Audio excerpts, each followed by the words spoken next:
আসসালামু আলাইকুম। This is Rana sir from Math World. আশা করি তোমরা সবাই অনেক অনেক ভালো আছো। আজকে আমি তোমাদের সামনে চলে এসেছি ক্লাস 10-এর জেনারেল ম্যাথের পরিমিতির চতুর্থ অনুশীলনী অর্থাৎ 16.4 অনুশীলনী নিয়ে। গত দুইটা এপিসোডে আমরা 16.4-এর বেশ কিছু অঙ্ক আমরা সলভ করেছিলাম, সৃজনশীল সহ। একটা সৃজনশীলও ছিল তার মধ্যে, খুব সম্ভবত 18 নম্বর সৃজনশীলটা ছিল লাস্ট এপিসোডে। তো আজকে আমরা এই অধ্যায়ের আরও দুইটা গুরুত্বপূর্ণ সৃজনশীল দেখব। বইয়ের গুরুত্বপূর্ণ দুইটা সৃজনশীল দেখব আমরা এই অধ্যায়ের। আশা করি লাস্ট দুইটা এপিসোডে এই অধ্যায়ের যে অঙ্কগুলো তোমাদেরকে বুঝিয়েছিলাম সবগুলোই তোমরা খুব ভালো করে বুঝতে পেরেছ এবং বাসায় আশা করি তোমরা খুব ভালো করে অঙ্কগুলো প্র্যাকটিসও করতেছ। তো চলো আজকে শুরু করি। আজকে আমরা এই অধ্যায়ের বইয়ের গুরুত্বপূর্ণ দুইটা সৃজনশীল নিয়ে আলোচনা করব, ঠিক আছে? লাস্ট এপিসোডে একটা সৃজনশীল করা হয়েছিল, যেটা বললাম একটু আগে, 18 নাম্বারটা। আজকে আমরা 19 নাম্বার এবং 21 নাম্বার এই দুটা সৃজনশীল আজকে আমরা দেখবো এই অধ্যায়ের। তো চলো শুরু করি। তোমরা একটু কাইন্ডলি বইটা কাছে নিয়ে নাও। বইটা কাছে নিলে তোমাদের জন্য বুঝতে সুবিধা হবে। 16.4 অনুশীলনীর 19 নাম্বার সৃজনশীলটা এখন আলোচনা করব। দেখো, এটা হচ্ছে 19 নাম্বার সৃজনশীলের উদ্দীপক। তোমরা একটু বই থাকলে দেখে নাও। এটা হচ্ছে 19 নাম্বার সৃজনশীলের উদ্দীপক। এটা উদ্দীপকে এই চিত্রটা দেওয়া আছে, ঠিক আছে? এবং লেখা আছে, দেখো বইয়ের মধ্যে লেখা আছে যে চিত্রে, দেখো লেখা আছে সৃজনশীলের উদ্দীপকটাতে লেখা আছে যে চিত্রটি বর্গক্ষেত্র ও বৃত্তকলায় বিভক্ত। মানে এই চিত্রটার মধ্যে দুইটা জিনিস আছে। একটা হচ্ছে বর্গক্ষেত্র, তোমরা দেখতে পাচ্ছ এই নিচেরটা হলো একটা বর্গক্ষেত্র, আর এই উপরের যে অংশটা এটা একটা বৃত্তকলা বা বৃত্তাংশ। বৃত্তকলা বা বৃত্তাংশ। তো এই বৃত্তকলা বা বৃত্তাংশ এই টপিকটা আসলে এই অধ্যায়ের না, এই টপিকটা আসলে 16.3 অধ্যায়ের টপিক। এই টপিকটা আসলে 16.3-এর টপিক। তো 16.3 আমরা হয়তো অনেকে করেছি, হয়তো অনেকে করিনি, ঠিক আছে? যারা করিনি বা যারা খুব ভালো করে করিনি তাদের জন্য আমি একটু বৃত্তাংশ বা বৃত্তকলা নিয়ে একটু আলোচনা করব প্রথমেই এই সৃজনশীলটা শুরু করার আগে। দেখো, এটা যদি একটা বৃত্ত হয়, ঠিক আছে? সাপোজ এটা একটা বৃত্ত, ওকে? এই সম্পূর্ণ বৃত্তের ক্ষেত্রফলের সূত্র তো জানো তোমরা, পাই আর স্কয়ার। একটা সম্পূর্ণ বৃত্তের ক্ষেত্রফলের ফর্মুলা কি? পাই আর স্কয়ার, তাই না? আচ্ছা, তো এখন আমি আলোচনা করতে চাচ্ছি বৃত্তাংশ বা বৃত্তকলা। বৃত্তাংশ মানে হচ্ছে বৃত্তের একটা অংশ। তো এটা হচ্ছে একটা বৃত্ত। তো সাপোজ এতটুকু বৃত্তের এই অংশটা আমি নিলাম। তো এই অংশটাকে আমি বলতে পারবো বৃত্তাংশ বা বৃত্তকলা। এটাই হচ্ছে বৃত্তাংশ বা বৃত্তকলা, ঠিক আছে? এটা আরো ছোট হইতে পারে, আরো বড়ও হইতে পারে। বৃত্তাংশ বা বৃত্তকলা হচ্ছে এক কথায় সম্পূর্ণ বৃত্তের একটা নির্দিষ্ট অংশই হচ্ছে বৃত্তাংশ বা বৃত্তকলা, ঠিক আছে? তাহলে একটা বৃত্তাংশ বা বৃত্তকলা এটা আরো ছোট হইতে পারে। যেমন মনে করো এতটুকু, এরকম ছোট হইতে পারে। দেখো, এটাও একটা বৃত্তাংশ বা বৃত্তকলা। এটাও কি? এটাও একটা বৃত্তাংশ বা বৃত্তকলা। বুঝতে পেরেছ? তাহলে এটা বা এটা, এই দুটাই হচ্ছে বৃত্তাংশ বা বৃত্তকলা, কারণ এটাও এই বৃত্তের একটা অংশ, এটাও এই বৃত্তের একটা অংশ, ঠিক আছে? তো একটু দেখো তো বৃত্তাংশ বা বৃত্তকলার চেহারা কেমন হয় অ্যাকচুয়ালি। আমি যদি এই জিনিসগুলো মুছে দেই, তাহলে এই যে দেখতে পেয়েছ, এটা একটা বৃত্তাংশ, এটা একটা বৃত্তাংশ, ঠিক আছে? এই দুটোই হচ্ছে কি? বৃত্তের অংশ বা বৃত্তাংশ। আমি যদি এই পাশের চিত্রটাও মুছে দিই, তাহলে তোমরা একটু ক্লিয়ারলি বুঝতে পারবা এটা হচ্ছে একটা বৃত্তাংশ বা বৃত্তকলা, ঠিক আছে? এটা দেখতে অ্যাকচুয়ালি কেমন হয়? এই যে এরকম একটা বৃত্তাংশ দেখতে সবসময় এরকম হয়ে থাকে। একটা বৃত্তাংশ অলওয়েজ এরকম হয়ে থাকে দেখতে, ঠিক আছে? বা আরো বড় বা আরো ছোটও হতে পারে। তাহলে যেরকম সম্পূর্ণ বৃত্তের ক্ষেত্রফল হচ্ছে পাই আর স্কয়ার, তাহলে বৃত্তের একটা অংশ বা বৃত্তাংশের ক্ষেত্রফলের ফর্মুলা কি হবে? বৃত্তাংশের ক্ষেত্রফলের ফর্মুলা হচ্ছে পাই r square theta divided by 360। এটা হচ্ছে বৃত্তাংশ বা বৃত্তকলার ক্ষেত্রফল বের করার ফর্মুলা। সম্পূর্ণ বৃত্তের ক্ষেত্রফল হচ্ছে পাই আর স্কয়ার, আর বৃত্তাংশ বা বৃত্তকলার ক্ষেত্রফলের ফর্মুলা হচ্ছে পাই r square theta divided by 360। ঠিক আছে, আর কোনটা এখানে? এই যে এই দৈর্ঘ্যটা হচ্ছে আর, বৃত্তের ব্যাসার্ধ। এটা না বৃত্তের ব্যাসার্ধ, বলো? এটাই তো বৃত্তের ব্যাসার্ধ, এটাই হচ্ছে আর। ওকে, ওই দেখো আমি কিন্তু বৃত্তটা মুছে দিয়েছিলাম, এই যে দেখো বৃত্তটা, তাহলে এটা কি বৃত্তের ব্যাসার্ধ? ঠিক আছে, তাহলে বৃত্তাংশের এই বাহুটা বা এই বাহুটা হচ্ছে বৃত্তের ব্যাসার্ধ, আর এর মান। আর থিটা, থিটা কোনটা? অবভিয়াসলি থিটা হচ্ছে এই মাঝখানের কোনটা, এই মাঝখানের অ্যাঙ্গেলটা হচ্ছে থিটা, বা এই মাঝখানের অ্যাঙ্গেলটা হচ্ছে থিটা। বুঝতে পেরেছ? তাহলে ব্যাসার্ধ আর মাঝখানের অ্যাঙ্গেলটা জানা থাকলে এই সূত্রের সাহায্যে আমরা বৃত্তাংশের বা বৃত্তের একটা অংশের ক্ষেত্রফল বের করতে পারবো। ঠিক আছে, তো একটু খেয়াল করে দেখো তো, এই উপরের অংশটা কি একটা বৃত্তাংশের মতো দেখা যাচ্ছে না? এরকম একটা শেপ দেখা যাচ্ছে না? দেখো তো, এই উপরের অংশটা, নিচেরটা হলো একটা বর্গক্ষেত্র, আর এই উপরের অংশটা দেখো একটা বৃত্তাংশ বা বৃত্তকলা। দেখো তো এটার শেপ এটার মতো না, বা এটার মতো না? ঠিক আছে, এই জন্যই প্রশ্নের মধ্যে বলা আছে যে চিত্রটি, অর্থাৎ এই চিত্রটি দুইটা জিনিসে বিভক্ত, একটা হচ্ছে বর্গক্ষেত্র নিচের অংশটা, আর একটা হচ্ছে বৃত্তকলা উপরের অংশটা। ঠিক আছে, আচ্ছা, এই হচ্ছে তোমার উদ্দীপক। এখন প্রথম যে প্রশ্নটা দেওয়া আছে, আমি এটা মুছে দিলাম, এই সূত্রটা একটু পরে আমাদের কাজে লাগবে। ঠিক আছে, তো দেখো প্রথম প্রশ্নটা হচ্ছে বর্গক্ষেত্রটির কর্ণের দৈর্ঘ্য ও পরিসীমা নির্ণয় করো। বর্গক্ষেত্র কোনটা? এই যে বর্গক্ষেত্র। দেখো বর্গক্ষেত্রের একটা বাহুর দৈর্ঘ্য কিন্তু দেওয়া আছে, এই যে এটা 12। এটা 12 মানে এই প্রত্যেকটা বাহুর দৈর্ঘ্যই কত? 12। এই বাহুর দৈর্ঘ্যটা, বর্গক্ষেত্রের এই বাহুর দৈর্ঘ্যটা হচ্ছে 12। ঠিক আছে, আর একটা জিনিস খেয়াল করো, এই এই 12 যেটা দেওয়া আছে এটা এই বর্গক্ষেত্রের বাহু তো বটেই, এবং এই 12টা কিন্তু এই বৃত্তকলা বা বৃত্তাংশের ব্যাসার্ধও হবে। বৃত্তকলা বা বৃত্তাংশের ব্যাসার্ধও কিন্তু এই 12টা হবে। এই 12 যেটা দেওয়া আছে এটা বর্গের বাহুর দৈর্ঘ্য প্লাস এটা এই বৃত্তকলা বা বৃত্তাংশের কি ব্যাসার্ধ, বৃত্তকলা বা বৃত্তাংশের ব্যাসার্ধ এটা। এই যে একটু আগে দেখিয়েছিলাম, এই যে বৃত্ত, এই হচ্ছে বৃত্তকলা, তাহলে এই জিনিসটাই হচ্ছে ব্যাসার্ধ, এটাই হচ্ছে ব্যাসার্ধ। বৃত্তকলা বা বৃত্তাংশের এই দুইটা বাহুই কি নির্দেশ করে? এই বাহুটা এবং এই বাহুটা, এই দুইটাই হচ্ছে ব্যাসার্ধ আর নির্দেশ করে। বুঝতে পেরেছ? তাহলে এটা যদি একটা বৃত্তকলা বা বৃত্তাংশ হয়, তাহলে এই বাহুটা বা এই বাহুটা, ঠিক আছে, বৃত্তের ব্যাসার্ধ নির্দেশ করে। ঠিক আছে, অর্থাৎ এই 12 সেন্টিমিটার বর্গের বাহুও হবে, 12 সেন্টিমিটার বা 12 একক যেটা দেওয়া আছে এটা এই বৃত্তকলার ব্যাসার্ধও হবে। ঠিক আছে, আচ্ছা, তো এখন প্রশ্নের মধ্যে ক নাম্বার প্রশ্নে বলেছে যে বর্গটার কি বের করো? কর্ণের দৈর্ঘ্য এবং পরিসীমা বের করো। এটা আসলে আমার করে দেওয়ার প্রয়োজন হবে না, আমি শুধু দুইটা সূত্র তোমাকে বলে দিই। তুমি জানো যে বর্গের কর্ণের দৈর্ঘ্য বের করার ফর্মুলা হচ্ছে a√2। বর্গের কর্ণের দৈর্ঘ্য ডিরেক্টলি বের করার ফর্মুলা হচ্ছে a√2। এ কি? বর্গের বাহু। এ হচ্ছে বর্গের বাহু, এখানে বর্গের বাহু কত দেওয়া আছে? 12।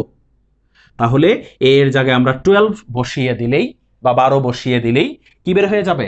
বর্গের কর্ণ বের হয়ে যাবে। আর কি চেয়েছে? বর্গের পরিসীমা। ঠিক আছে, পরিসীমা মানে হলো বাহুগুলার সমষ্টি। তোমরা জানো ত্রিভুজের হোক, বর্গের হোক, আয়তের হোক, রম্বসের হোক, সামান্তরিক হোক, ট্রাপিজিয়াম হোক, কোনো চতুর্ভুজ হোক, পঞ্চভুজ, ষষ্ঠ ষড়ভুজ, সপ্তভুজ, অষ্টভুজ, যেটাই হোক না কেন, পরিসীমা মানে বাহুগুলোর যোগফল। তাহলে বর্গের পরিসীমা মানে বর্গের 4টা বাহুর যোগফল। প্রত্যেকটা বাহুর দৈর্ঘ্যই কত বলো? 12। প্রত্যেকটা বাহুর দৈর্ঘ্য হচ্ছে 12। তাহলে 4 বাহুর যোগফল 12 যোগ 12 যোগ 12 যোগ 12 বা 4a বলতে পারি আমরা। কি বলতে পারি? বর্গের পরিসীমার ফর্মুলাকে 4a বলতে পারি। ঠিক আছে, 4a, তার মানে 4 ইন্টু 12, তাহলে 4 12 কত হবে? 48। তাহলে এই দুইটা সূত্র মনে রাখলে ক নাম্বারটা তোমরা নিজেরাই সলভ করে ফেলতে পারবা। এটা হচ্ছে বর্গের কর্ণের দৈর্ঘ্য বের করার ফর্মুলা, এটা হচ্ছে বর্গের পরিসীমা বের করার ফর্মুলা। ঠিক আছে, তো চলো আমরা এখন খ নাম্বারটা দেখে নিই। খ নাম্বারটা, ক নাম্বারটা আমরা বুঝে ফেলেছি। খ নাম্বার প্রশ্নটা কি আছে দেখো, তোমাদের সামনে যদি বই থাকে একটু দেখো। খ নাম্বার প্রশ্নটাতে বলেছে সম্পূর্ণ ক্ষেত্রের ক্ষেত্রফল নির্ণয় করো। সম্পূর্ণ ক্ষেত্র অর্থাৎ এই যে চিত্রটা দেওয়া আছে এই সম্পূর্ণ চিত্রটার ক্ষেত্রফল। আচ্ছা, সম্পূর্ণ চিত্রটা মানে হচ্ছে বর্গক্ষেত্র প্লাস বৃত্তকলা। বুঝতে পেরেছ? সম্পূর্ণ চিত্রটা মানে কি? বর্গক্ষেত্র প্লাস বৃত্তকলা। তাহলে এই সম্পূর্ণ চিত্রটার ক্ষেত্রফল বের করতে হলে আমাদেরকে বর্গক্ষেত্রের ক্ষেত্রফল আর বৃত্তকলা বা বৃত্তাংশের ক্ষেত্রফল বের করে যোগ করে দিলেই হয়ে গেল। ঠিক আছে? আচ্ছা, এখন একটা জিনিস খেয়াল করো, এটাও আমি তোমাকে শর্টকাটে বুঝিয়ে দিই। দেখো, বর্গক্ষেত্র এটা না, তাহলে বর্গক্ষেত্রের ক্ষেত্রফলের সূত্র তো আমরা সবাই খুব ভালো করে জানি, বাহু স্কয়ার। বর্গক্ষেত্রের ক্ষেত্রফলের সূত্র কি? বাহু স্কয়ার। তাহলে বর্গের বাহু কত? 12, তাহলে 12 স্কয়ার। এটা হচ্ছে কার ক্ষেত্রফল? বর্গক্ষেত্রের ক্ষেত্রফল। ঠিক আছে? আচ্ছা, প্লাস, তার সাথে প্লাস হবে কোনটা? উপরের বৃত্তাংশের ক্ষেত্রফল বা বৃত্তকলা। একটু আগে তোমাকে আমি বৃত্তাংশ বা বৃত্তকলার ক্ষেত্রফলের সূত্র কিন্তু বলেছিলাম। কি ছিল সূত্রটা? Pi r square theta divided by 360। Pi r square theta divided by 360, এটাই ছিল বৃত্তকলা, যে কোনো বৃত্তকলা বা বৃত্তাংশের ক্ষেত্রফলের সূত্র। এখানে আর এর মান কত? আর এর মান কত? একটু আগে বলেছিলাম, এই 12 যেটা দেওয়া আছে এটাই কিন্তু এই বৃত্তকলা বা বৃত্তাংশের ব্যাসার্ধ। তার মানে আর এর মান হচ্ছে 12। আর থিটা, থিটা কত? এই যে থিটা, থিটা হচ্ছে 30 ডিগ্রি। আর পায়ের মান তো আমাদের জানা আছে। তো পায়ের মান, আর এর মান, থিটার মান এখানে বসিয়ে দিলেই আমরা বৃত্তাংশ বা বৃত্তকলার ক্ষেত্রফল পেয়ে যাব। এরপরে এটা আর এটা দুইটা যোগ করে দিলেই এই সম্পূর্ণ চিত্রটার বা সম্পূর্ণ ক্ষেত্রটার ক্ষেত্রফল বের হয়ে যাবে। বুঝতে পেরেছো আশা করি? আমি তো একবারে প্লাস দিয়ে দেখালাম, তুমি ইন্ডিভিজুয়ালি বের করবা। ঠিক আছে? তুমি আলাদা আলাদা করে বের করবা। তুমি এভাবে লিখবা যে প্রথমে আগে বর্গের ক্ষেত্রফলটা লিখে নিবা। ঠিক আছে? আমি আচ্ছা বলে দিচ্ছি, আমি একটু খেয়াল করো।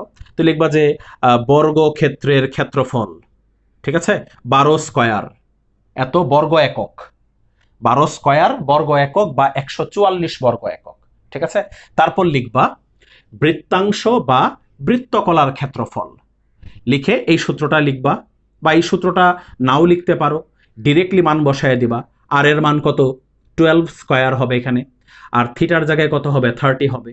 এত বর্গ একক।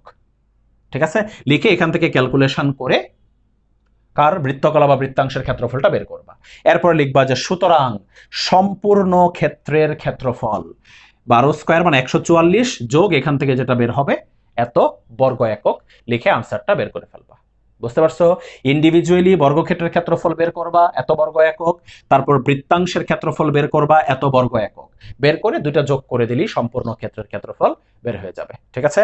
আর একক হবে এখানে বর্গ একক, কারণ প্রশ্নের মধ্যে মিটার সেন্টিমিটার কিছু দেওয়া নাই, তাই তুমি একক দিয়ে, বর্গ একক দিয়ে লিখবা। তাহলে হয়ে গেল খ নাম্বারটা। ঠিক আছে? এবার গ নাম্বার প্রশ্নটা। গ নাম্বার প্রশ্নটা এই সৃজনশীলের একটু ডিফিকাল্ট আছে। এই সৃজনশীলে গ নাম্বারটা একটু ডিফিকাল্ট। তো দেখো, গ নাম্বার যে প্রশ্নটা এখানে দেওয়া আছে, তোমরা একটু বইয়ে দেখো কাইন্ডলি। বই আশা করি তোমাদের সামনে আছে, একটু বইয়ে দেখো গ নাম্বার প্রশ্নটা কি বলেছে। গ নাম্বার প্রশ্নটা বলেছে বর্গের বাহুর দৈর্ঘ্য বিশিষ্ট। দেখো বইয়ে আমি পড়তেছি, বই থেকে, বর্গের বাহুর দৈর্ঘ্য বিশিষ্ট। অর্থাৎ বর্গের বাহু কত দেওয়া ছিল চিত্রের মধ্যে? দেখো, বর্গের বাহু দেওয়া ছিল 12, তাই না? 12 একক দেওয়া ছিল বর্গের বাহু। তার মানে ওই বর্গের বাহুর দৈর্ঘ্য সমান দৈর্ঘ্য বিশিষ্ট বলতেছে, অর্থাৎ 12 একক দৈর্ঘ্য বিশিষ্ট কোন সুষম ষড়ভুজ, বর্গের বাহুর দৈর্ঘ্য বিশিষ্ট কোন সুষম ষড়ভুজ, ষড়ভুজ, এবং বলেছে সুষম ষড়ভুজ। ষড়ভুজ মানে যার 6টা বাহু, আর সুষম ষড়ভুজ মানে প্রত্যেকটা বাহুর দৈর্ঘ্য সমান, ওটাই হচ্ছে সুষম ষড়ভুজ। ঠিক আছে? তাহলে বলেছে বর্গের বাহুর দৈর্ঘ্য বিশিষ্ট, অর্থাৎ 12 একক দৈর্ঘ্য বিশিষ্ট একটা সুষম ষড়ভুজ, অর্থাৎ ওই ষড়ভুজটার প্রত্যেকটার বাহুর দৈর্ঘ্য হচ্ছে কত? বর্গের বাহু অর্থাৎ 12। ষড়ভুজের প্রত্যেকটা বাহুর দৈর্ঘ্য হচ্ছে 12। আচ্ছা, সুষম ষড়ভুজ কোন বৃত্তে অন্তর্লিখিত হলে, অর্থাৎ কি ওই ষড়ভুজটা বৃত্তে অন্তর্লিখিত, অর্থাৎ কি ষড়ভুজটা বৃত্তের ভিতরে, ষড়ভুজটা বৃত্তে অন্তর্লিখিত। বৃত্তের অন্তর্লিখিত মানে বৃত্তের ভিতরে, বৃত্তের ভিতরে আঁকা ষড়ভুজ, অর্থাৎ ষড়ভুজটা বৃত্তের ভিতরে আছে। ঠিক আছে? হলে বৃত্তের অনধিকৃত অংশের ক্ষেত্রফল বের করো। অর্থাৎ ষড়ভুজটা যে বৃত্তের ভিতরে আছে, এবার এই বৃত্তের অনধিকৃত অংশ, অর্থাৎ বৃত্তের যে জায়গাগুলো খালি আছে, খালি জায়গাগুলোর ক্ষেত্রফল বের করতে বলেছে। দেখো, আমি চিত্রটা এখানে যতটা আমার পক্ষে সম্ভব আমি সুন্দর করে আঁকার চেষ্টা করেছি। দেখো, আমি ভিতরে একটা ষড়ভুজ এঁকেছি যার 6টা বাহু। ঠিক আছে, এই 6টা বাহুর মধ্যে প্রত্যেকটা বাহুর দৈর্ঘ্য হচ্ছে 12। ষড়ভুজের প্রত্যেকটা বাহুর দৈর্ঘ্য কত? 12। প্রশ্নের মধ্যে বলে দেওয়া আছে যে বর্গের বাহুর দৈর্ঘ্য বিশিষ্ট ষড়ভুজের প্রত্যেকটা বাহুর দৈর্ঘ্য কত? 12। এবং এই ষড়ভুজটা বৃত্তের ভিতরে অন্তর্লিখিত। ষড়ভুজটা বৃত্তের ভিতরে আছে। দেখো আমি একটা বৃত্ত এঁকেছি। এবার বলেছে যে অনধিকৃত অংশের ক্ষেত্রফল বের করতে, অর্থাৎ এই বৃত্তের ভিতরে যে খালি জায়গাগুলো আছে, বৃত্তের ভিতরে খালি জায়গা কোনগুলো অবশ্যই তোমরা বুঝতে পারতেছো। এই যে এই জায়গাগুলো হচ্ছে বৃত্তের ভিতরের খালি জায়গা। আমি এগুলোকে ডট ডট দিয়ে ফিল আপ করতেছি, তাহলে তুমি ক্লিয়ারলি বুঝতে পারবা। এগুলো হচ্ছে বৃত্তের ভিতরের খালি জায়গা। তোমাকে এই খালি জায়গাগুলোরই ক্ষেত্রফল আসলে এখানে বের করতে বলেছে। এটার একটা বেসিক ফর্মুলা আছে একদম, মানে ফার্স্ট একটা সহজ জিনিস দিয়ে তোমাদেরকে বোঝাবো। এই হচ্ছে বৃত্তের অনধিকৃত অংশ বা খালি জায়গা। বুঝতে পেরেছো? এই খালি জায়গাগুলোর ক্ষেত্রফল বের করতে হবে আমাদের। তাহলে একদম সিম্পলি যদি আমরা চিন্তা করি প্রথমে, পরে আমরা সূত্র দেখব, আগে একদম সহজ করে যদি চিন্তা করি আমরা, যে এই খালি জায়গাগুলোর ক্ষেত্রফল বের করা তো ইজি। কিভাবে? বৃত্তের ক্ষেত্রফলটা বের করব, তারপর এই ষড়ভুজের ক্ষেত্রফলটা বের করব, বের করে বৃত্তের ক্ষেত্রফল থেকে ষড়ভুজের ক্ষেত্রফলটা মাইনাস করে দিলেই অনধিকৃত অংশ অর্থাৎ খালি জায়গাগুলোর ক্ষেত্রফল বের হয়ে যাবে। ওকে, আচ্ছা, এটা হচ্ছে একদম ইজি চিন্তা, সহজ চিন্তা এটা। এবার আমরা চলো দেখি যে বৃত্তের ক্ষেত্রফল আর ষড়ভুজের ক্ষেত্রফল আমরা কিভাবে বের করতে পারি। আচ্ছা, বৃত্তের ক্ষেত্রফলের ফর্মুলা তো পাই আর স্কয়ার।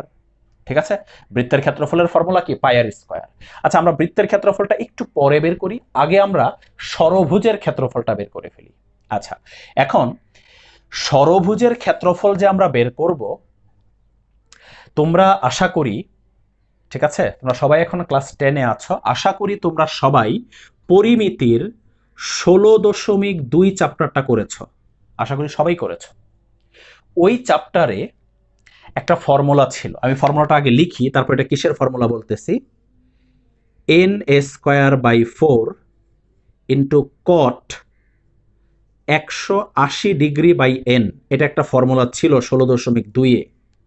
ঠিক আছে, কিসের ফর্মুলা ছিল এটা? এটা ছিল n সংখ্যক বাহু বিশিষ্ট সুষম বহুভুজের ক্ষেত্রফল।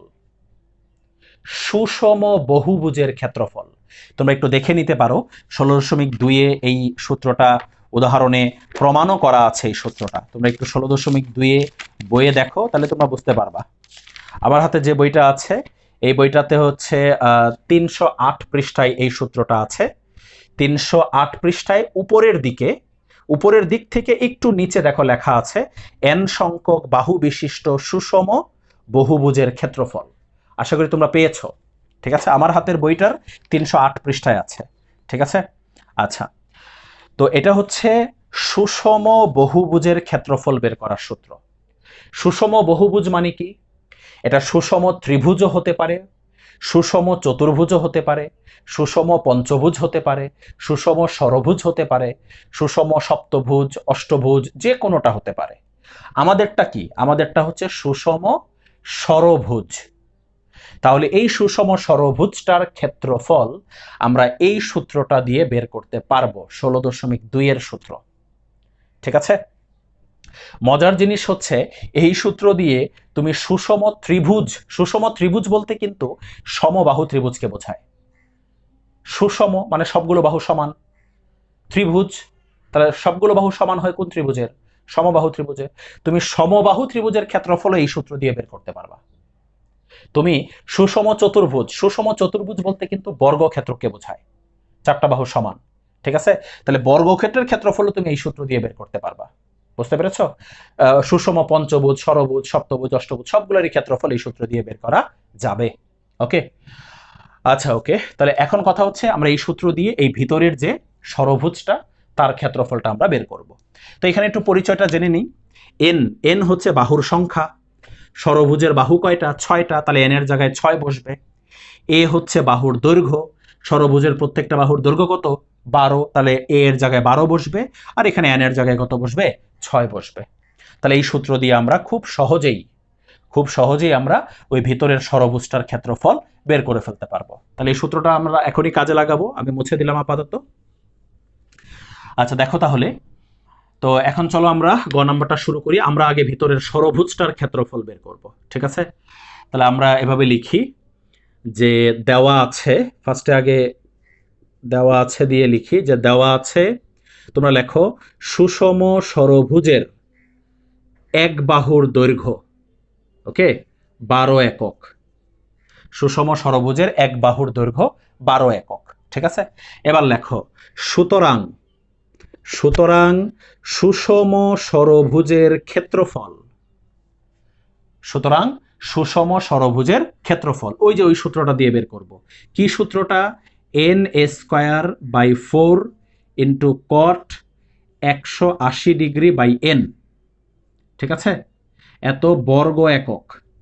কিন্তু তোমরা এই সূত্রটা লিখো না এখানে, সূত্রটা এখানে লিখো না তোমরা, কারণ তাইলে আবার এন আর এর পরিচয় দিতে হবে। পরিচয় না, জাস্ট পরিচয় যাতে না দিতে হয় এজন্য আমরা ডিরেক্টলি সূত্রটা লিখবো না, মানগুলো বসায় দিব। এন কত? এন হচ্ছে 6। ষড়ভুজের কয়টা বাহু? 6টা বাহু।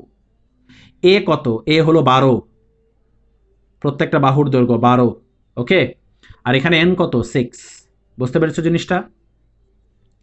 তাহলে দেখো এখন এখান থেকে কত আসে, এখান থেকে কত আসে একটু দেখি আমরা ক্যালকুলেটর দিয়ে। 6 ইন্টু 144 ডিভাইডেড বাই 4, এখানে আসে 216। আর ইন্টু এখানে হচ্ছে কট কত ডিগ্রি? 30 ডিগ্রি। কট 30 ডিগ্রির মান কত? টেন 30-র মান কত? 1/√3। কট 30-র মান হবে শুধু √3। তাহলে এটাই হচ্ছে 216√3 হচ্ছে কার ক্ষেত্রফল বলো তো? এটা হচ্ছে সুষম ষড়ভুজের ক্ষেত্রফল, ঠিক আছে? তাহলে একটা অংশের ক্ষেত্রফল আমরা পেয়ে গেছি। এবার আমরা এই বৃত্তটার ক্ষেত্রফল বের করব। বৃত্তটার ক্ষেত্রফল বের করব, এটা আশা করি খুব ভালো করে তোমরা বুঝতে পেরেছো। তো আমি এখন আপাতত এটা মুছে দিলাম। এবার বৃত্তের ক্ষেত্রফল আমরা বের করার জন্য কি করব? বৃত্তের ক্ষেত্রফলের সূত্র তো সিম্পল, পাই আর স্কয়ার, তাই না? বৃত্তের ক্ষেত্রফলের সূত্র হলো পাই আর স্কয়ার। তার বৃত্তের ক্ষেত্রফল বের করার জন্য শুধু ব্যাসার্ধটা লাগবে, ব্যাসার্ধ। বাট এখানে কিন্তু বৃত্তটার ব্যাসার্ধ দেওয়া নাই, বৃত্তটার ব্যাসার্ধ দেওয়া নাই। এটা হচ্ছে এখানে একটা ছোট্ট প্রবলেম। তো এখন আমি তোমাদেরকে এমন একটা ইনফরমেশন বলবো, যে ইনফরমেশনটা শুধুমাত্র সুষম ষড়ভুজের জন্যই প্রযোজ্য। যে ইনফরমেশনটা এখন বলবো এটা শুধুমাত্র সুষম ষড়ভুজের জন্য প্রযোজ্য, ঠিক আছে? সুষম পঞ্চভুজের জন্যও না, সুষম সপ্তভুজ বা অষ্টভুজ কোনোটার জন্যই না। এই ইনফরমেশনটা শুধুমাত্র সুষম ষড়ভুজের ক্ষেত্রেই প্রযোজ্য। বুঝতে পেরেছ? আচ্ছা, কি সেই ইনফরমেশনটা? আচ্ছা, এই যে বৃত্তটা, এই বৃত্তটা কিন্তু এই ষড়ভুজের পরিবৃত্ত। কি বৃত্ত এটা? পরিবৃত্ত। পরিবৃত্ত তোমরা পড়েছ জেনারেল ম্যাথের সম্পাদ্যে, তোমরা বৃত্তের অধ্যায়ের সম্পাদ্যেও যদি না পড়ে থাকো, ঠিক আছে, তাহলে আমি একটু পরিবৃত্ত সম্পর্কে বলতেছি। এই একটা ত্রিভুজ, ওকে, এই ত্রিভুজের 3টা শীর্ষবিন্দু দিয়ে একটা বৃত্ত যদি আঁকা হয়, তাহলে এই বৃত্তটাকে বলা হয় এই ত্রিভুজের পরিবৃত্ত। শুধু ত্রিভুজের না, চতুর্ভুজ। তুমি যদি একটা চতুর্ভুজের বা একটা বর্গক্ষেত্রের যদি 4টা শীর্ষবিন্দু দিয়ে একটা বৃত্ত আঁকো, তাহলে এই বৃত্তটাকে বলবো আমরা এই চতুর্ভুজের পরিবৃত্ত। কি বলেছি? পরিবৃত্ত, ঠিক আছে? তাহলে যে কোনো ভুজের, ত্রিভুজ, চতুর্ভুজ, ষড়ভুজ, সপ্তভুজ, যেটাই হোক, শীর্ষবিন্দুগুলো দিয়ে যে বৃত্তটা যায়, সেই বৃত্তটাকে ওই বহুভুজের কি বলা হয়? পরিবৃত্ত বলা হয়। তাহলে দেখো তো এই বৃত্তটা কি ষড়ভুজের সবগুলো শীর্ষবিন্দু দিয়ে গেছে না? তাহলে এই বৃত্তটাকে আমরা এই ষড়ভুজের পরিবৃত্ত বলতে পারবো। এবার আমি তোমাকে ওই ইনফরমেশনটা বলবো যেটা আমি একটু আগে বলতেছিলাম বারবার, যে ইনফরমেশনটা বলবো এটা শুধুমাত্র সুষম ষড়ভুজের ক্ষেত্রে প্রযোজ্য। এবার সেই ইনফরমেশনটা আমি বলতেছি। কি সেই ইনফরমেশনটা? সুষম ষড়ভুজের, ভালো করে শোনো, সুষম ষড়ভুজের পরিবৃত্তের ব্যাসার্ধ হলো ওই ষড়ভুজের বাহুর দৈর্ঘ্যের সমান। কি বলেছি?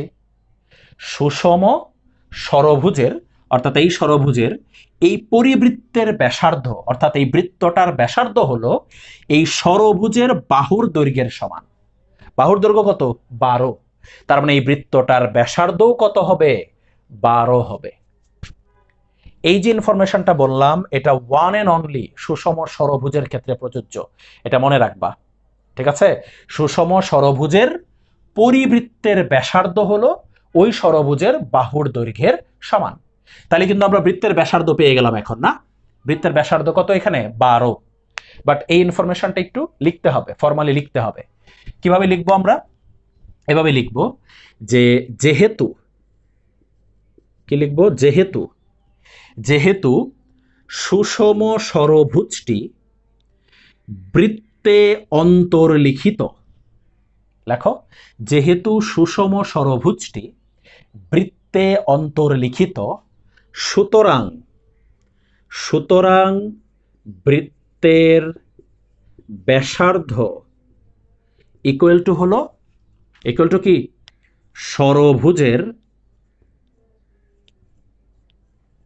ষড়ভুজের বাহুর দৈর্ঘ্য। ওকে, ষড়ভুজের বাহুর দৈর্ঘ্য ইকুয়াল টু হচ্ছে 12 একক। তাহলে বৃত্তের ব্যাসার্ধ ইকুয়াল টু হচ্ছে ষড়ভুজের বাহুর দৈর্ঘ্য ইকুয়াল টু কত? 12 একক। ঠিক আছে, তাহলে এটাই হচ্ছে বৃত্তের ব্যাসার্ধ। এবার আমরা লিখব সুতরাং বৃত্তের ক্ষেত্রফল, লিখে ফেলো। সুতরাং বৃত্তের ক্ষেত্রফল, বৃত্তের ক্ষেত্রফলের সূত্র কি? পাই আর স্কয়ার, অর্থাৎ পাই আর কত? 12, পাই 12 স্কয়ার, এত বর্গ একক। ঠিক আছে, তাহলে কত আসে এখানে? 144 পাই এত বর্গ একক। এটা হচ্ছে কার ক্ষেত্রফল? এটা অবশ্যই বৃত্তটার ক্ষেত্রফল। তাহলে এটা হচ্ছে বৃত্তের ক্ষেত্রফল, আর এটা হলো একটু আগে যেটা আমরা বের করেছিলাম, এটা হলো কার ক্ষেত্রফল? ষড়ভুজের ক্ষেত্রফল। এবার কথা কি ছিল? কথা ছিল হচ্ছে এই খালি জায়গাগুলো, অর্থাৎ এই যে ডট ডট দেওয়া যে জায়গাগুলো, এই জায়গাগুলোর ক্ষেত্রফল কিভাবে বের করবো, এটা আমরা শুরুতেই বলেছিলাম যে বৃত্তের ক্ষেত্রফল থেকে ষড়ভুজের ক্ষেত্রফলটা মাইনাস করে দিলেই বের হয়ে যাবে। ঠিক আছে, এই কাজটা তোমরা নিজেরা করে ফেলো। এখন নিচে শুধু লেখো যে সুতরাং, কি লিখবা? সুতরাং বৃত্তের অনধিকৃত অংশের ক্ষেত্রফল সমান, সমান কি লিখবা? 144 পাই মাইনাস 216√3 বর্গ একক। পরে ক্যালকুলেটর দিয়ে আনসারটা বের করে ফেলো। দশমিকে আসবে, প্রায় লিখে দিবা। ঠিক আছে, তাহলে আশা করি এই গ নাম্বারটা খুব ভালো করে তোমরা বুঝতে পেরেছো। দেখো, এখন আলোচনা করব 21 নাম্বার সৃজনশীলটা। 21 নাম্বার সৃজনশীলটা এটাও মোটামুটি গুরুত্বপূর্ণ একটা সৃজনশীল। একটু দেখো, তোমাদের সামনে বই অবশ্যই আছে, একটু বইয়ে দেখো প্রশ্নটা। 21 নাম্বার সৃজনশীলের কি বলেছে? একটি বর্গক্ষেত্রের পরিসীমা একটি আয়তক্ষেত্রের পরিসীমার সমান। আশা করি তোমরা প্রশ্ন দেখতেছো বইয়ে। একটি বর্গক্ষেত্রের পরিসীমা একটি আয়তক্ষেত্রের পরিসীমার সমান। ওকে, পরে বলেছে আয়তক্ষেত্রটির দৈর্ঘ্য প্রস্থের 3 গুণ এবং ক্ষেত্রফল 1200 বর্গমিটার। ঠিক আছে, ক নাম্বার প্রশ্ন, এক্স চলকের মাধ্যমে আয়তক্ষেত্রের পরিসীমা নির্ণয় করো। এটা পারবা তোমরা, খুব সহজ প্রশ্ন এটা। এক্স চলকের মাধ্যমে আয়তক্ষেত্রের পরিসীমা বের করতে বলেছে। দেখো, উদ্দীপকে লেখা আছে যে আয়তক্ষেত্রের দৈর্ঘ্য প্রস্থের 3 গুণ। তাহলে আমরা কোনটা ধরে নিব? অবশ্যই প্রস্থ ধরে নিব।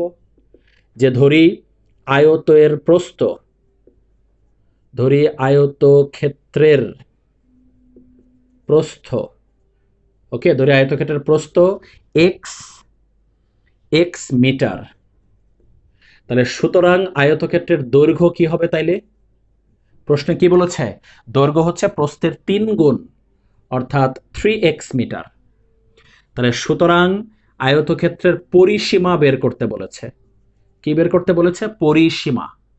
তোমরা সবাই আয়তক্ষেত্রের পরিসীমার সূত্র জানো, 2 ইন্টু দৈর্ঘ্য প্লাস প্রস্থ, তাই না? এটা হচ্ছে আয়তক্ষেত্রের পরিসীমার সূত্র, তোমরা খুব ভালো করে জানো। তাহলে এখান থেকে কত আসে? 8x মিটার আসে। এটাই হচ্ছে আয়তক্ষেত্রের কি? পরিসীমা। এক্স এর মাধ্যমে প্রকাশ করতে বলেছিল, তাহলে 8x হচ্ছে আয়তক্ষেত্রের পরিসীমা। এবার আমরা খ নাম্বারটা যদি দেখি, দেখো খ নাম্বারটা বলেছে বর্গক্ষেত্রটির ক্ষেত্রফল নির্ণয় করো। বর্গক্ষেত্রটির ক্ষেত্রফল। আচ্ছা, উদ্দীপকে লেখা ছিল, দেখো, বর্গের পরিসীমা আয়তের পরিসীমার সমান। বর্গের পরিসীমা আয়তের পরিসীমার সমান। তার মানে আয়তের পরিসীমা যদি আমরা বের করতে পারি, তাহলে ওটাই হবে বর্গের পরিসীমা। তো চলো আমরা আগে আয়তের পরিসীমা বের করি। এটা কিন্তু আয়তের পরিসীমা, বাট এটা এক্স দিয়ে, আমি এক্স দিয়ে বের করতে চাচ্ছি না, আমি এক্সাক্ট পরিসীমার মানটা কত সেটা বের করতে চাচ্ছি। তো দেখো উদ্দীপকে কার ক্ষেত্রফল দেওয়া আছে, দেখো কার ক্ষেত্রফল দেওয়া আছে উদ্দীপকে, আয়তক্ষেত্রের ক্ষেত্রফল দেওয়া আছে 1200 বর্গমিটার। চলো আমরা এই ইনফরমেশনটা কাজে লাগাই। আয়তক্ষেত্রের প্রস্থ ধরে নিয়েছি এক্স, আর দৈর্ঘ্য ধরে কত হয়েছে 3x। তাহলে আয়তক্ষেত্রের ক্ষেত্রফল কি, দৈর্ঘ্য ইন্টু প্রস্থ, ঠিক আছে, ক্ষেত্রফল দৈর্ঘ্য ইন্টু প্রস্থ। তাহলে একটু এখানে কষ্ট করে একটু লিখে নাও যে ক নং হতে একটু লিখে নাও যে আয়তক্ষেত্রের প্রস্থ এক্স মিটার, আয়তক্ষেত্রের দৈর্ঘ্য 3x মিটার। ওকে, এবার লেখো প্রশ্ন মতে আয়তক্ষেত্রের কি দেওয়া আছে, ক্ষেত্রফল, তার মানে দৈর্ঘ্য ইন্টু প্রস্থ 3x into x equal to 1200। বুঝতে পেরেছ কিনা, 3x into x equal to 1200। এখান থেকে আমরা খুব সহজে এক্স এর মানটা বের করতে পারবো। তাহলে এক্স স্কোয়ার ইকুয়াল টু আমরা পাবো 400। তাহলে এক্স ইকুয়াল টু পাবো হচ্ছে 20। এক্স ইকুয়াল টু কত পেয়ে গেলাম, 20। আর এক্স পেয়ে গেছি মানে আয়তক্ষেত্রের প্রস্থ পেয়ে গেছি, দৈর্ঘ্য পেয়ে যাব। এখন কি লিখবো, সুতরাং আয়তক্ষেত্রের প্রস্থ 20 মিটার, এরপরে আয়তক্ষেত্রের দৈর্ঘ্য 3 ইন্টু 20 অর্থাৎ কত, 60 মিটার। ওকে, এটা হচ্ছে আয়তক্ষেত্রের দৈর্ঘ্য আর প্রস্থ। এবার লিখবো কি, সুতরাং আয়তক্ষেত্রের পরিসীমা,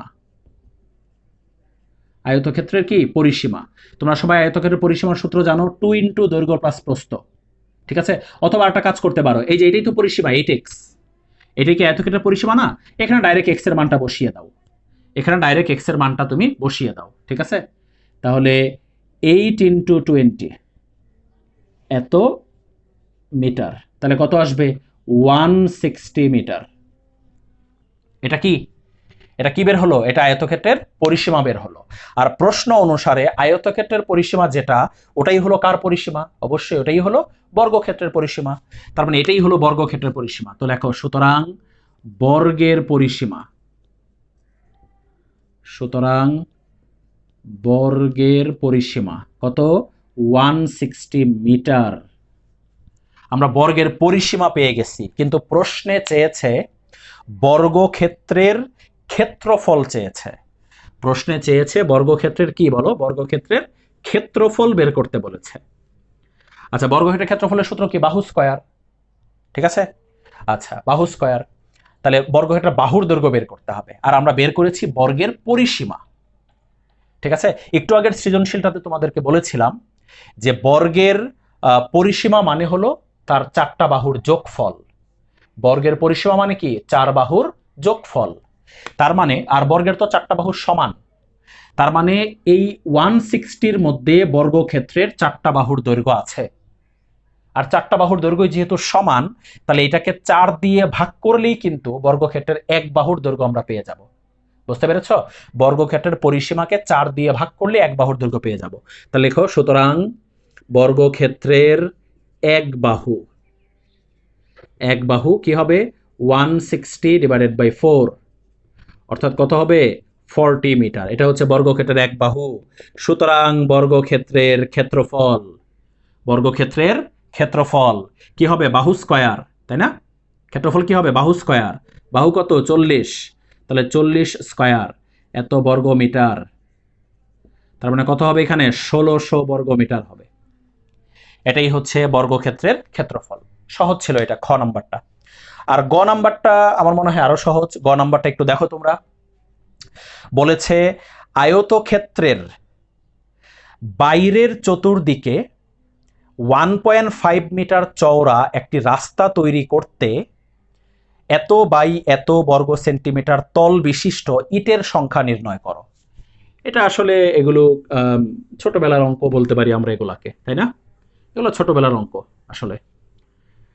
বলেছে গ নাম্বার, আমি একটু বুঝিয়ে দিই তোমাকে যাতে তুমি করে ফেলতে পারো।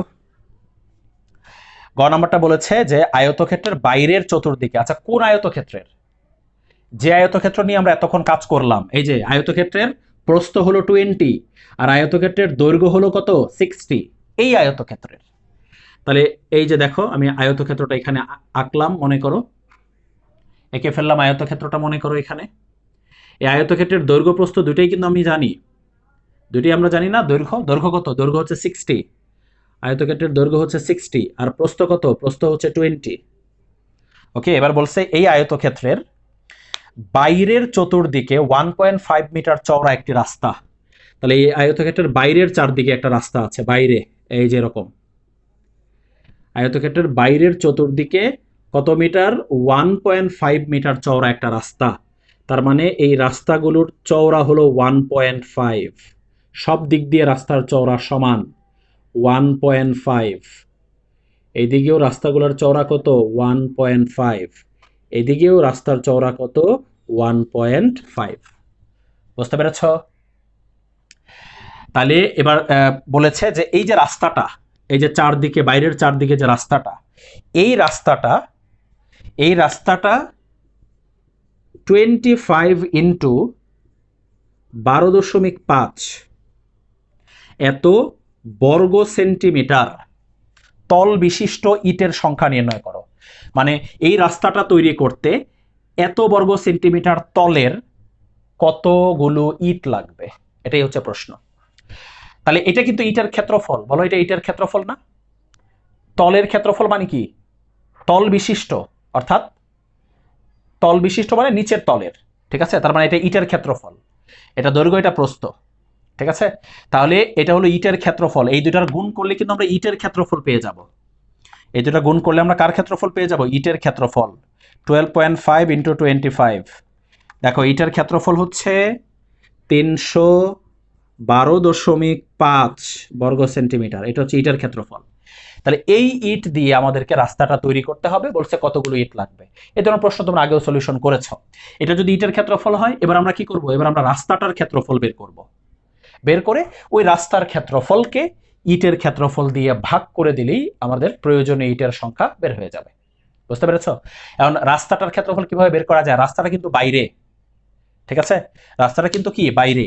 তো রাস্তাটা যদি বাইরে হয় তাহলে কি করব আমরা? একবার রাস্তার সহ ক্ষেত্রফল বের করব, আর একবার রাস্তা বাদে শুধু ভিতরের আয়তক্ষেত্রটার ক্ষেত্রফল বের করব। বের করে রাস্তার সহ ক্ষেত্রফল থেকে আয়তক্ষেত্রের ক্ষেত্রফলটা মাইনাস করে দিলেই আমরা রাস্তার ক্ষেত্রফলটা কত পেয়ে যাব, ঠিক আছে?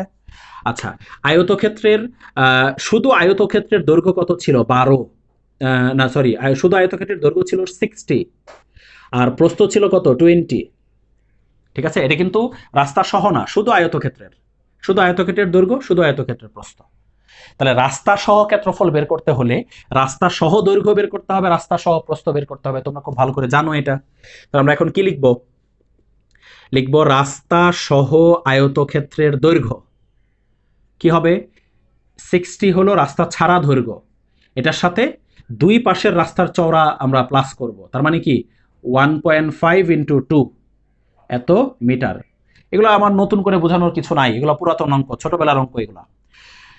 এটা হচ্ছে রাস্তা ছাড়া দৈর্ঘ্য, তার সাথে আমরা এই দুই পাশের রাস্তার চওড়াটা যোগ করে দিলেই কিন্তু রাস্তা সহ দৈর্ঘ্যটা পেয়ে যাব আমরা।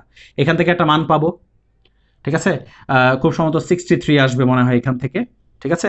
63 আসবে, 1.5 ইন্টু 2 তোমার 63 আসবে। এটা হচ্ছে রাস্তা সহ দৈর্ঘ্য। এবার কি লিখবো? রাস্তা সহ আয়তক্ষেত্রের প্রস্থ। প্রস্থ, রাস্তা ছাড়া প্রস্থ হচ্ছে 20 প্লাস 1.5 ইন্টু 2, তারপরে এখানে আসবে 23। বুঝতে পেরেছ? 23 আসবে এখানে। তাহলে এখন এই দুইটা যদি গুণ করি তাহলে রাস্তা সহ কি বের হবে? ক্ষেত্রফল বের হবে। এই দুইটা গুণ করলে কি বের হবে? রাস্তা সহ ক্ষেত্রফল বের হবে। এবার লিখে ফেলো, নিচে লেখো। সুতরাং রাস্তা সহ আয়তক্ষেত্রের ক্ষেত্রফল কি হবে? 63 ইন্টু কত? 23। ওকে, এত বর্গ মিটার বা মিটার স্কয়ার। এখান থেকে আমরা রাস্তা সহ ক্ষেত্রফল পেয়ে যাব, ঠিক আছে? এবার এরপর আমাদের কি করতে হবে? রাস্তা ছাড়া ক্ষেত্রফল বের করতে হবে। রাস্তা ছাড়া ক্ষেত্রফল, রাস্তা ছাড়া ক্ষেত্রফল মানে কি? রাস্তা ছাড়া ক্ষেত্রফল মানে হলো 60 ইন্টু 20, 60 ইন্টু 20। অথবা তোমরা যদি বইয়ের মধ্যেও দেখো, বইয়ের মধ্যেও কিন্তু এই ভিতরের আয়তক্ষেত্রটার ক্ষেত্রফল দেওয়া ছিল 1200, দেওয়া ছিল না? দেখো 1200 দেওয়া ছিল কিনা ভিতরের আয়তক্ষেত্রটার ক্ষেত্রফল। ভিতরের আয়তক্ষেত্রটা মানেই তো রাস্তা ছাড়া ক্ষেত্রফল, মানে শুধু আয়তক্ষেত্রটার ক্ষেত্রফল। ঠিক আছে, তাহলে তোমরা এখানে এভাবে লিখে ফেলো যে আয়তক্ষেত্রের ক্ষেত্রফল 1200 বর্গমিটার। ওকে, আয়তক্ষেত্রের ক্ষেত্রফল 1200 বর্গমিটার।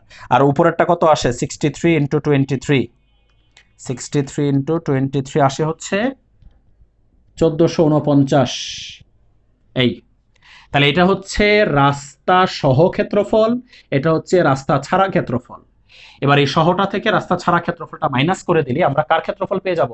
রাস্তার ক্ষেত্রফল পেয়ে যাব। তাহলে এখানে লিখে ফেলো, সুতরাং রাস্তার ক্ষেত্রফল, লিখে এটা থেকে এটা মাইনাস করে দাও, তাহলে রাস্তার ক্ষেত্রফল বের হয়ে যাবে। এরপর কি বলেছিলাম? ওই রাস্তার ক্ষেত্রফলটাকে এটা দিয়ে কি করবা? ভাগ করবা। তার আগে একটা ছোট্ট কাজ, আছে। সেটা কি? একটা জিনিস দেখো, রাস্তার যে ক্ষেত্রফলটা সেটা কি বর্গ মিটারে বের হবে না? কিসে বের হবে? বর্গ মিটারে বের হবে। আর ইটের ক্ষেত্রফলটা কিন্তু বর্গ সেন্টিমিটারে আছে, তাহলে এটাকে আমরা বর্গ মিটারে নিয়ে যাব, অথবা ওখানে যেটা বের হবে ওটাকে আমরা বর্গ সেন্টিমিটারে নিয়ে যাব। ইচ্ছা তোমার, যে কোনো একটাকে তুমি মিটারে সেন্টিমিটারে কনভার্ট করতে পারো। দেখো, আমরা যদি এইটাকে বর্গ মিটারে নেই, এই জায়গায় অনেক স্টুডেন্ট ভুল করে, ঠিক আছে?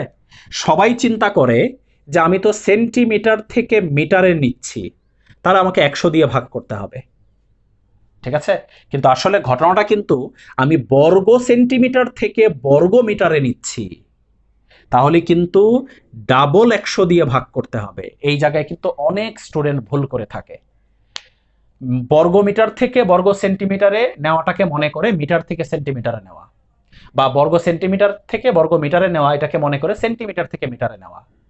আসলে বর্গ মিটার মানে হচ্ছে 2টা মিটার, বর্গ সেন্টিমিটার মানে 2টা সেন্টিমিটার।